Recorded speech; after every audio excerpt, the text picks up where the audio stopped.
بسم اللہ الرحمن الرحیم۔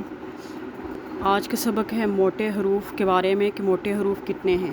تو موٹے حروف 7 ہیں: خا، صاد، ضاد، طا، ظا، غین، قاف۔ اب ان کو موٹے حروف کیوں کہتے ہیں؟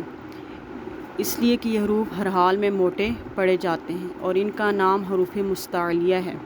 اب اگلا سوال یہ ہے کہ موٹے حروف کو پڑھتے وقت بچے کتنی قسم کی غلطیاں کرتے ہیں۔